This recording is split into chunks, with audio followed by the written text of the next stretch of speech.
Oi, pessoal, tudo bem? Bem-vindos, bem-vindas aí a mais uma Prosa com Betaglia. Nós vamos tratar de um tema hoje que é fantástico. Muitas vezes nós não damos a devida importância para ele. É o poder das perguntas. Se inscreva no nosso canal, tem quase 200 prosas lá. Eu tenho investido um bom tempo em ler e ouvir especialistas sobre a habilidade de questionar. Isso é verdade. Nada tem tanto poder para causar um turbilhão em nossas cabeças do que uma pergunta bem elaborada. As perguntas despertam curiosidade. A curiosidade cria ideias e as boas ideias levam à inovação. Questionar pode provocar motivação e ajuda a resolver problemas. E mais, podemos usar esse poder como um combustível para dialogar, prosear e colocar paixão e propósito em nossas vidas. Gostei de um texto que li recentemente da Donna Brighton, que é o seguinte: as perguntas são poderosas porque criam mudanças. Fantástico, né? Dar às pessoas fatos e informações é útil, mas as questões criam transformação, inspiram inovação e resultam em mudanças reais. E também recentemente eu li um artigo lá no LinkedIn de uma pessoa que me chamou a atenção sobre esse tema. E eu a trouxe aqui para prosear comigo. E nós vamos refletir. Eu vou refletir com a minha amiga Marina Newman. Oi, Marina! Que legal, que bacana, um orgulho, uma honra tê-la aqui participando da Prosa com Betaglia. Seja bem-vinda, Marina! Muito obrigada, Paulo. Eu que estou muito feliz, fiquei muito surpresa, mas muito honrada também com esse convite para prosear com você. Que delícia! Que bacana, Marina. Vamos falar um pouco sobre esse tema fantástico que é fazer perguntas. Ultimamente a gente tem visto muito principalmente artigos, né, Marina, e aí nas mídias sociais, temas voltados para as perguntas e de como fazer perguntas inteligentes. Vamos explorar? Vou deixar contigo para a gente explorar um pouco Vamos explorar, né? Parece que você falou, né? Está chamando a atenção, mas a gente sabe que isso não é novo, né? Se a gente lembrar lá da Grécia, né? Sócrates tinha esse método de conversar através de perguntas, né? Porque acreditava que essa é a melhor forma da gente aprender. Quem já teve filhos ou crianças por perto, né, vai lembrar da fase dos porquês. Por que isso? Por que aquilo? E pergunta, e pergunta, e pergunta. Né? Porque é uma forma de absorver as coisas muito mais rápido. E aí eu não sei o que acontece, né, conforme já nos primeiros anos da escola, esse método tradicional de despejar informação, né, sem essa preocupação em transformar em conhecimento, as crianças vão perdendo isso. Então, de 100 perguntas ou mais que faziam por dia, passa quase a zero. Né? Primeiro tem a paciência dos adultos. Uhum. Né? Para de perguntar, menino, não aguento mais. Não, e aquilo vai podando mesmo, né? essa habilidade. Então, eu acho que vai tornando isso muito passivo, e que é uma pena. Né? Então, eu vejo esse movimento todo de resgatar isso, né? Porque tem muitos benefícios, né? A gente hoje, todo mundo fala, precisamos inovar, a disrupção, e, né, o mundo virtual, a digitalização das empresas e tal. Mas a gente não pode fazer isso olhando para trás, né? A gente tem que olhar para frente, e isso é o que as perguntas movem, né? Como você falou agora há pouco. Bacana. Eu gostaria, conforme você está falando, eu estou lembrando de um personagem aqui bastante interessante, que você seguramente deve conhecer, que é o Simon Sinek.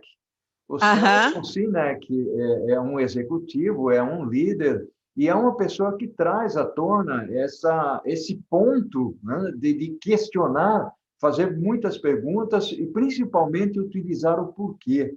E você falou aí sobre a criança, é interessante, à medida que nós vamos crescendo, nós vamos ficando, deixa eu usar uma palavra aqui, encaixotados, né? Nós vamos ficando dentro de um quadradinho e o ponto de fazer as perguntas certas, corretas, exatamente porque nós fomos enquadrados, né? E tem a escola, né, Marina? A escola também é aquele quadradinho, né, que não muda há cerca de 200, 300 anos, é a mesma coisa. E por que, Marina, nós prestamos atenção em uma boa pergunta que desperta a curiosidade e faz com que, né, nós desenvolvamos mais o raciocínio? Como é que você enxerga isso? Hoje a gente tem muito apoio da neurociência, né? Para entender até o que acontece no nosso cérebro, né? Quando a gente recebe uma pergunta, primeiro ele entra no modo ativo, né? Então, hoje em dia as pessoas estão muito passivas, só recebendo, né? Mídia social, TV e tal. E a pergunta bota o cérebro nesse modo ativo. E o mais legal é que ele vai soltar serotonina, né, que vai ajudar você a entrar num estado mais relaxado, mais ativo, né? E isso vai engajar as diversas áreas do cérebro. A gente tem o cérebro lá, o primitivo, a gente tem o nosso cérebro emocional, a gente tem o córtex pré-frontal, que é o executivo, né, o lado direito, mais de inspiração, e o outro mais direto. E a pergunta ativa todos. Então, a resposta, o que a gente produz nesse instante, vem de um lugar muito mais legal, né? E tem um outro estudo que eu adoro, de uma neurocientista também, chamada Regina Pali. E ela escreveu um artigo, curto, bem legal, acho que vale a pena todo mundo que está ouvindo a gente aqui procurar, que chama The Predictive Brain. Né? O que ela fala? Que o nosso cérebro, baseado nas coisas que a gente já fez, quer prever o nosso futuro, baseado no passado. Por isso que eu falo, a gente está olhando para trás, né? É que nem a contabilidade ou o planejamento estratégico, são duas visões diferentes. Né?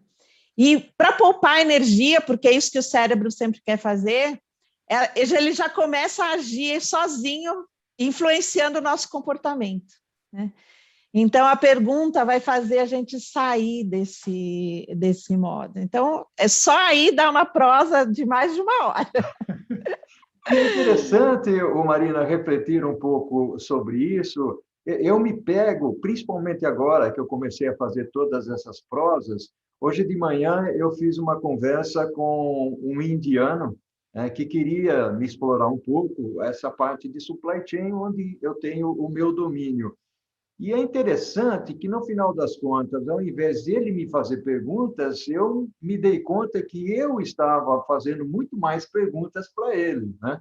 Explorando esse lado. E, num dado momento, ele falou, nossa, você faz perguntas de tal maneira que fica fácil de responder, mas me obriga a pensar muito. Ele usou bem essa frase. Né? Que show! Perfeito! Eu fiquei super feliz, porque, primeiro, falando em inglês, com um indiano, e ainda receber de volta esse tipo de feedback, para mim, foi fantástico. E outra coisa que eu queria conversar contigo aqui, aproveitando aí o seu conhecimento, principalmente nessa área, né? E você dá treinamentos nesse contexto todo, você falou um pouco do funcionamento do cérebro, né? Mas quando nós vamos responder uma pergunta, Marina, qual é, basicamente, é difícil treinar isso de uma hora para outra, né? Mas eu sei que a gente tem que ter foco, tem que refletir na questão para dar uma pergunta, uma resposta apropriada, né? E isso me remete de novo na escola, né? Lembra quando o professor perguntava, eu falei, quem é que sabe? E aí você tem que levantar o braço, né? E o primeiro que levantava é que respondia, que sabia, ou então aquele que não queria responder não levantava o braço, ficava, né, meia altura, ou coisa desse tipo. Como é que você enxerga isso, essa preparação para dar boas respostas às boas perguntas? Primeiro, é realmente ouvir, né, que é uma das Bacana. qualidades mais deficientes hoje em dia. Ouvir de verdade, né? Ouvir com abertura, ouvir com curiosidade, né? Ouvir, a gente fala de ouvir para entender, né? E não para responder. Então, primeiro eu preciso realmente aproveitar todo esse tempo da pergunta para estar com quem está comigo, né? E aí, responder. Pode responder a primeira coisa, e por isso que vários métodos, né, de inquiry, que a gente fala, de questionamento, ir a partir de uma resposta, fazer uma nova pergunta, mas para ajudar a pessoa a aprofundar, né? Porque como hoje a gente faz as metodologias ágeis de implementação, que são iterações, essa conversa de perguntas e respostas é mais ou menos isso, né? Não tem que ter a resposta certa, porque o objetivo numa conversa não é uma prova, né? Ela é de inovar, eu preciso fazer no cérebro novas conexões, né? Então, é isso, e quem está perguntando também, acolher, ouvir a resposta, né? E ver, a gente fala de ouvir com generosidade. Uhum. E a generosidade é essa, de oferecer uma nova pergunta que facilite o insight da outra. Então, nisso que você conversou com o indiano, né? É mais ou menos isso que eu senti que era o processo, né? Então, essa abertura, em Mindfulness a gente fala muito de abertura, de mente de principiante, né? Como a gente se coloca sempre nesse lugar. Tem uma frase que eu gosto de um monge budista, né? E ele fala que a mente do especialista, né, não tem espaço para novas coisas, né? Então, por isso a gente tem que se colocar nesse lugar de curiosidade, de principiante, né? De fazer perguntas mesmo. Você falou do Simon com o porquê. A gente vê várias metodologias, até, por exemplo, japonesas, né? Tem o Five Whys ou os 5 Hs lá que pergunta também. Essas também são legais para... Eu preciso resolver um problema concreto e não muito complexo, né? As outras a gente precisa ter mais espaço aberto, né, para perguntar. Que bacana, sensacional. Aliás, conforme você foi falando, eu fui fazendo algumas reflexões aqui. Muitas vezes a gente reflete em função de leituras que já tivemos, de aprendizados que já tivemos e que obrigatoriamente fazem parte, compõem o cabedal de conhecimento que nós temos, né, Ana Marina? Mas uma das coisas que nós percebemos também, e que aqui eu quero trazer, o nosso aprendizado, tanto na escolinha, lá no primário, como depois na universidade, nos leva a não fazer perguntas, até por conta da educação que nós tivemos. Eu sou da época onde, quando eu entrava na sala de aula, a lousa já estava cheia, né, de escritas, né, o giz e tal. Então, não era questão da dúvida, né? Ou seja, você não podia ter dúvidas, só tinha que copiar e pronto. Hoje, em termos de educação, isso mudou bastante. Marina, e é exatamente isso que eu queria explorar contigo. No segundo tópico nosso, nós vamos agora tomar um cafezinho, tomar uma água, afinal de contas, isso aqui é uma prosa, tá certo? Tá certo. E nós vamos explorar um lado que é quando perguntar. Pode ser? Combinado. Oi, Marina! Nossa prosa está fantástica. Assunto muito legal. Eu gosto muito, você seguramente adora esse assunto. Adoro. Vamos explorar o lado, Marina, de quando perguntar, ou seja, você já tocou em algum assunto aí, um tema voltado para o ouvir. que é uma capacidade que nós precisamos ter exatamente para fazer as perguntas corretas e as perguntas inteligentes, né? Principalmente quando nós estamos conversando com o interlocutor, aproveitar aquele momento da melhor maneira possível. Vamos desbravar essa parte? Vamos lá. Eu comentei, acho isso é importante, né? Que o perguntar faz a gente sair do passivo para o ativo. Uhum. Então, em termos de mídias sociais, hoje em dia, de tantas fake news, né, as pessoas perderam essa habilidade. Eu vejo gente esclarecida e tal, repassando coisas que está óbvio que não são verdade, né? Então, isso leva a pergunta, de onde vem isso? Quem fez? Por que está colocando, né? Então, eu acho que tem que ir. As boas perguntas, quando tem que perguntar? Sempre que tiver alguma dúvida, né? Eu tenho facilitado alguns games virtuais que trabalham muito essa questão da comunicação entre os times, né? E eu vejo as pessoas, não, eu não quis perguntar para não atrapalhar, você acaba impactando o teu time, né? Porque a dúvida de um, às vezes, é do outro. Então, sempre que você... Tem o lado de a pessoa precisar se sentir num ambiente seguro psicologicamente para perguntar, né? Então, nas empresas, eu acho que, ou nas famílias, né, relação entre pais e filhos, você precisa estabelecer esse ambiente seguro. Dizer, é legal perguntar, aqui a gente pergunta, né? Mas tem que fazer perguntas abertas, para não parecer que... Por que você fez isso? Não, né? O que estava acontecendo quando você fez isso? Que caminhos você explorou? Né? Coisas que abram as pessoas, né? E aí você falou que muito mudou na escola. Tem o caminho às dúvidas, né? Ontem, acho que eu vi por coincidência, comparando, né, um telefone de 100 anos atrás e um telefone de hoje, né, e tudo que a gente tem, e uma sala de aula de 100 anos atrás e uma sala de aula de hoje, né? Na maioria, claro, a gente tem núcleos muito especiais e diferentes, não tem muita diferença, né? Então, mas eu tenho visto algumas iniciativas em trazer isso de volta para as escolas, né? Eu sou apaixonada por Harvard, né? Então, eu assino o Harvard Business Review, tudo que tem de Harvard eu já olho. Eles estudam felicidade, que é outro tema legal. E eles têm esse famoso case method, né? Que é a forma de estudar baseada em cases. E os cases têm uma estrutura muito grande de perguntar e de questionar, né? E eles também têm uma parceria com um instituto que chama... Como que era?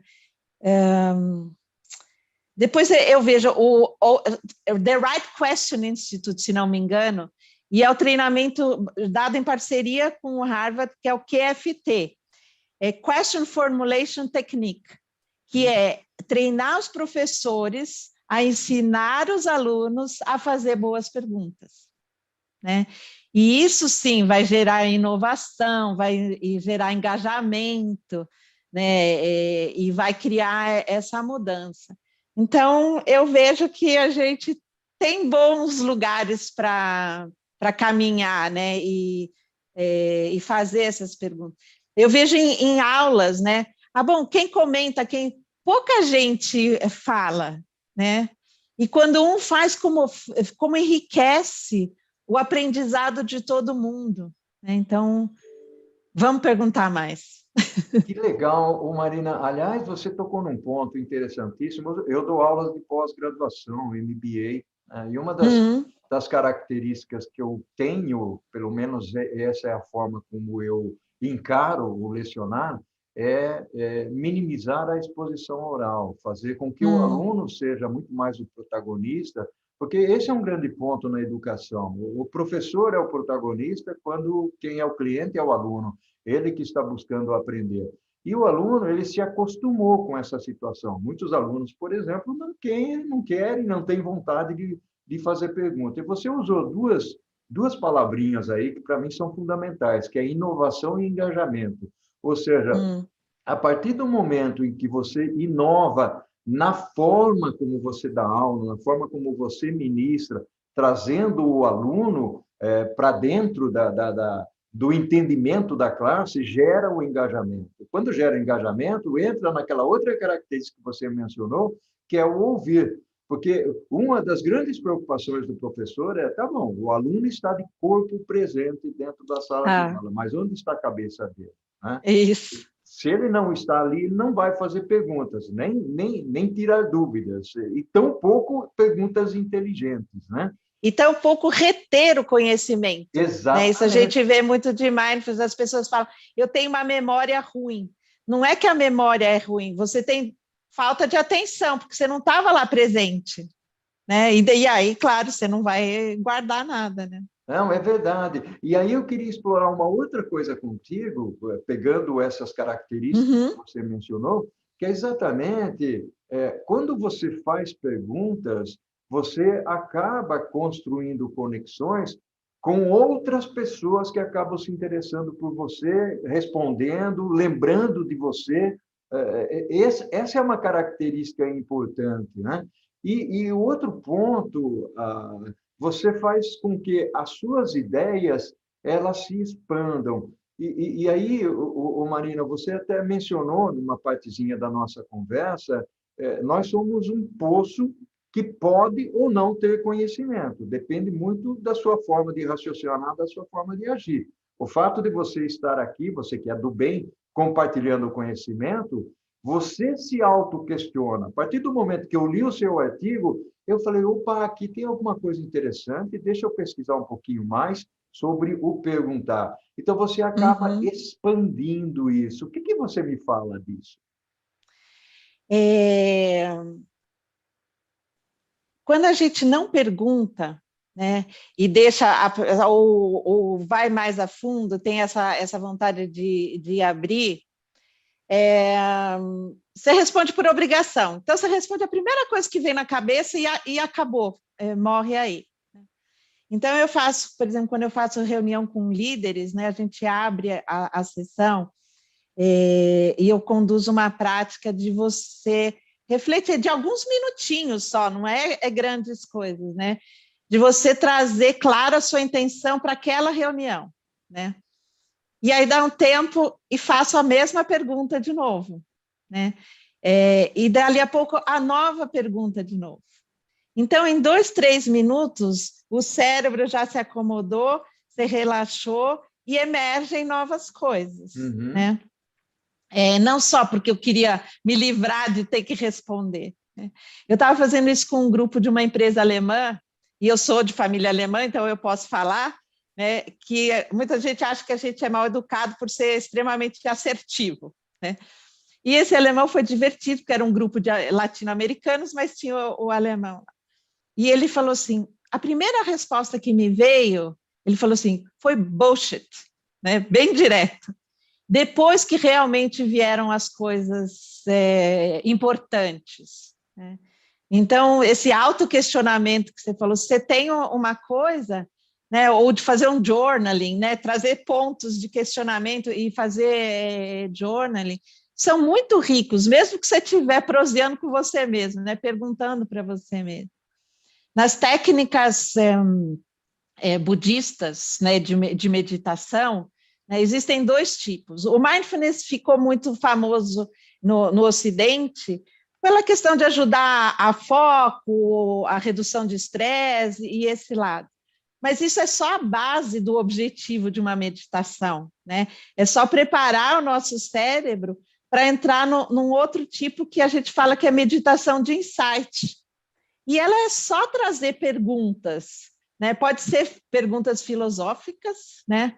O que é a vida? Né?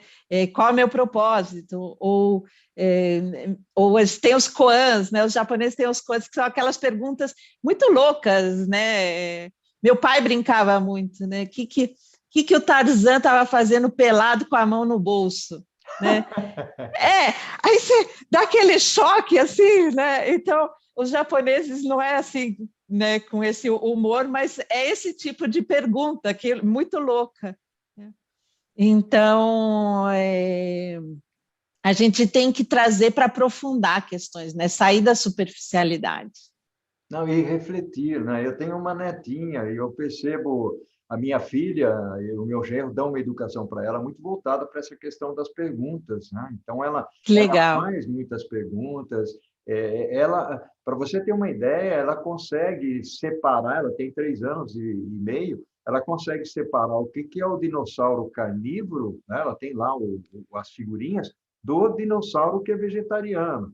Então, É, eu brinquei com a minha esposa outro dia, eu falei, eu acho que eu não conseguiria fazer isso, né? que legal, né? Porque É, eu não prestei atenção nesse detalhe. Você sabe que os é, pescoçudos são vegetarianos, para pegar as folhas lá em cima. Tem o dinossauro Rex, que é carnívoro e tal, mas tem outros tipos, né? Então, é. muito legal essa forma como você está trazendo, Marina, até para desmistificar algumas coisas. E essa questão de você fazer perguntas e aprender a fazer perguntas está dentro de casa. Isso é muito importante. Se Uhum. você dá liberdade para o seu filho, para os seus filhos, né, essa condição de crescer nesse campo é interessante.